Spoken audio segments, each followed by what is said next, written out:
அஸ்ஸலாமு அலைக்கும். கதீஜாவின் உலகத்திற்கு உங்கள் அனைவரையும் வரவேற்கிறேன்.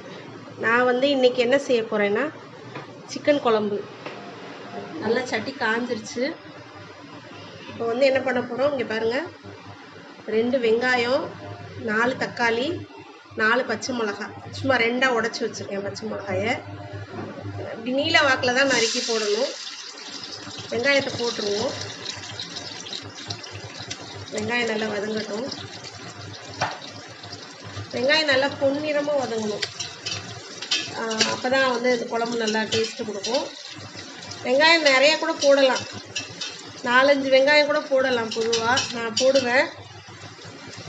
சரி, இப்போ வெங்காயம் வைக்கிற விலைக்கு கம்மியாக போட்டே செய்வோன்ட்டு சும்மா 2 மட்டும் போட்டிருக்கேன். வெங்காயம் நல்லா பொன்னிறமாக வதங்கணும். வதங்கினதுக்கப்புறம் வேறு என்னென்ன போடுறதுன்னு காட்டுறேன். வெங்காயம் நல்லா பொன்னிறமாக வதங்கிருச்சு. இப்போ நம்ம என்ன பண்ண போகிறோம், இந்த தக்காளியும் பச்சை மிளகாயும் இதில் போட்டுற போகிறோம்.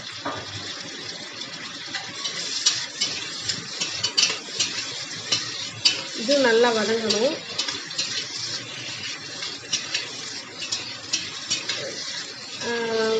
கோழி குழம்புக்கு நமக்கு நிறைய பொருள் தேவைப்படாது. சும்மா வெங்காயம், தக்காளி, பச்சை மிளகாய், இஞ்சி பூண்டு, அவ்வளோதான். அதுக்கடுத்து மிளகாத்தூள், கறி மசால் தூள். நான் ஏற்கனவே தலைக்கறி குழம்பு போட்டிருக்கேன் பாருங்கள். அதிலவே நான் சொல்லியிருப்பேன். கறி மசால் தான் நாங்கள் பொதுவாக எல்லா குழம்புகளுக்கும் போடுவோம். ஆட்டுக்கறி, கோழிக்கறி, தலைக்கறி, குடல் எல்லாத்துக்கும் அந்த ஒரு மசாலா தான் நாங்கள் போடுவோம். அதுதான் இப்போ நாங்கள் கோழிக்கும் போடுறது. குழம்புன்னா நாங்கள் அந்த மசாலா மட்டும்தான் போட்டு குழம்பு வைப்போம். கிரேவினா மசாலா தேவையில்லை. நாங்கள் அது மாடலாக வேறு விதமாக செஞ்சு செய்யலாம். ஆனால் குழம்புன்னு வரையில் நம்ம அதை மட்டும்தான் போட்டு நாங்கள் செய்வோம். இப்போயும் நான் அதுதான் போட போகிறேன். இந்த தக்காளி நல்ல மசியலை என்ன பண்ணணும், மசிஞ்சுக்கிட்டு இருக்கையிலே அந்த இஞ்சி பூண்டை போட்டுருவோம். 2 ஸ்பூன் இஞ்சி பூண்டு. 2 ஸ்பூன்லாம் ஒரு 50 கிராம் வச்சுக்கோங்களேன். 50 கிராம் இஞ்சி பூண்டு. இப்போ தக்காளி வதங்கணும் இல்லையா, அதனால் இப்பயே நான் இதுக்கு தேவையான உப்பையும் போட்டுறேன். இதுக்கு தேவையான உப்பு, சிக்கனுக்கு தேவையான உப்பு. சிக்கன் 1 கிலோ இருக்குன்னு நினைக்கிறேன். ஏன்னா நான் பொதுவாக சிக்கன் குழம்பு வச்சா சிக்கன் 65 செய்கிறோமா, அதுக்கு நான் என்ன பண்ணுவேன்னா, எலும்பு கறி எல்லாத்தையுமே குழம்பு வைக்க எடுத்துருவேன். சிக்கன் 65க்கு நான் எந்தெந்த பீஸ் போடுவேன்னா, லெக் பீஸு, அதுக்கப்புறம் அந்த நெஞ்சுக்கறி இருக்குது பாருங்கள், அது மட்டும் தான் சிக்கன் 65க்கு போடுவேன். மற்ற எல்லாத்தையுமே நான் குழம்புல போட்டுருவேன்.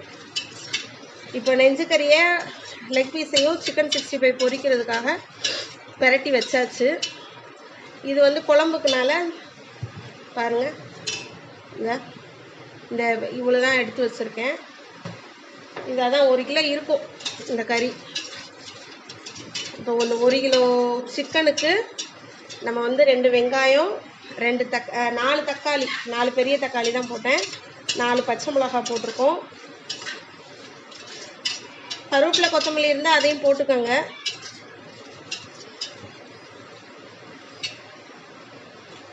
ஆனால் கொத்தமல்லி லாஸ்ட்டில் தான் போடணும், இப்போ இல்லை. நல்லா அந்த இஞ்சி பூண்டு பச்சை வாசனை போகிற வரை வதங்கட்டும். வதங்கவும் நம்ம மிளகாத்தூளையும் கறி மசாலாவையும் போடுவோம். இஞ்சி பூண்டு நல்லா வதங்கிருச்சு, பச்சை வாசனை போயிடுச்சு. இப்போ என்ன செய்யலாம், மிளகாத்தூள் 1 ஸ்பூன் போடலாம்.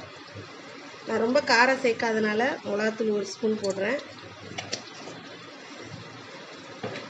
ஏன்னா பச்சை மிளகா வேறு நம்ம போட்டிருக்கோம், அப்புறம் ரொம்ப காரமாக தெரியும். அதனால் 1 கிலோ பாருங்கள். கறி மசால், இதுதான் கறி மசால். இது 6 ஸ்பூன் போடுறேன். ஏன்னா நம்ம குழம்பு தான் வைக்கணும்ல, குழம்புக்கு நல்லா இதாக இருக்கணும். அதனால் ஒரு 6 ஸ்பூன் போட்டால் தான் செட் ஆகும். இந்த மசாலாவை நல்லா நம்ம எண்ணெயில் நல்லா வதக்கணும். மசாலாவும் பச்சை வாசனை போகிற வரைய நல்லா எண்ணெயில் வதக்கணும்.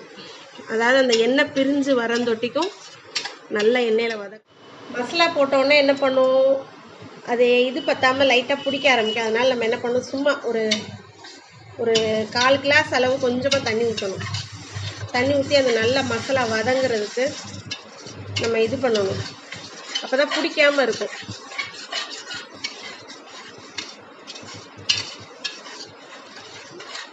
தண்ணி ஊற்றிட்டோன்னா மசாலா வந்து பிடிக்காது. இப்போ நல்லா எண்ணெய் பிரிஞ்சு வரைய இந்த மசாலாவை நம்ம நல்லா வதக்கணும். நம்ம எவ்வளோக்கெவ்வளோ இந்த மசாலாவை வதக்குறோமோ அவ்வளோக்கெவ்வளோ குழம்பு வந்து நல்ல டேஸ்ட்டு கொடுக்கும். பச்சை வாசனை இல்லாமல் நல்லா இந்த கறி மசாலாவை வதக்கிட்டு குழம்பு வச்சோன்னா குழம்பு வீடே மணக்கும், ரொம்ப வாசனையாக இருக்கும். இங்கே பாருங்கள், நல்லா அந்த பாருங்கள், உங்களுக்கு தெரியுதா எண்ணெய் பிரிஞ்சு வந்துருச்சு. எண்ணெய் பிரிஞ்சு வந்திருக்கா? இந்த இப்போது நல்லா மசாலா வதங்கிடுச்சு. இப்போ நம்ம என்ன பண்ணிடலாம், கோழியை போட்டு நல்லா வதக்கலாம்.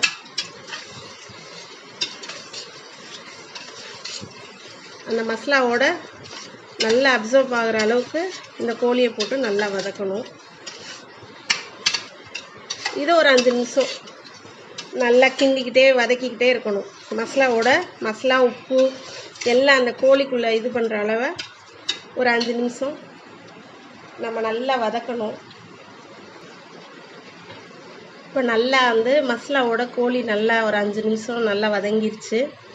இப்போ என்ன பண்ணலாம், நம்ம தேவையான தண்ணி ஊற்றலாம். இந்த டைமில் தான் என்ன பண்ணணும்னா, நம்ம வந்து எப்படின்னா, நமக்கு தண்ணியாக வேணும் அப்படின்னா நிறைய தண்ணி ஊற்றலாம், கட்டியாக வேணும்னா கொஞ்சமாக தண்ணி ஊற்றி வைக்கலாம். அதுவும் இல்லாமல் உங்களுக்கு வந்து எப்படி சொல்கிறது, தேங்காய் தேவைப்பட்டுச்சுன்னா நீங்கள் தேங்காய் மட்டும் அரைச்சி ஊற்றிக்கோங்க.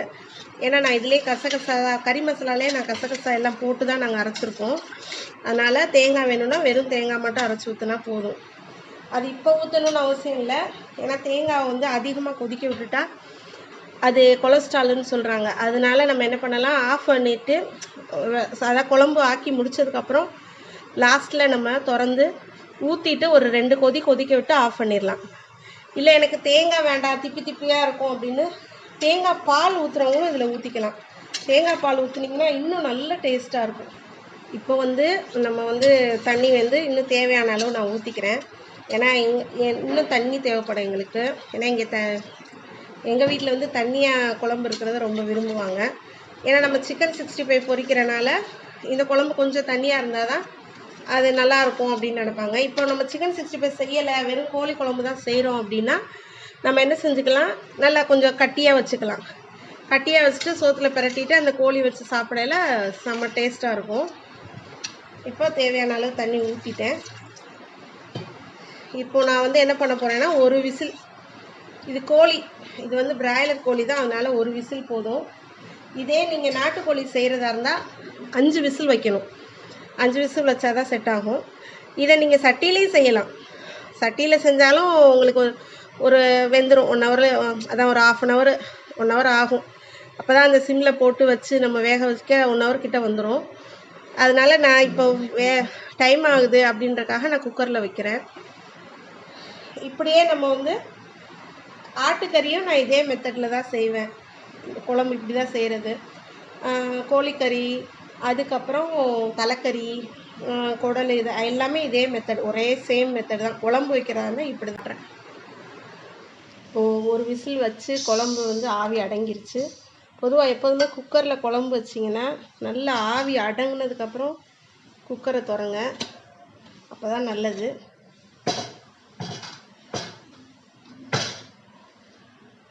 இப்போ வந்து குழம்பு ரெடி ஆயிடுச்சு. ஒரு நிமிஷம் மட்டும் கொதிக்க விடணும். ஏன்னா இதில் மூடி வச்சு வெந்திருக்கா, நம்ம குழம்பு இதானால் தான் அப்போ தான் கரெக்டாக வரும். ஒரே ஒரு நிமிஷம் மட்டும் திறந்து வச்சு நல்லா மடமடன்னு கொதிக்க விட்டுருங்க.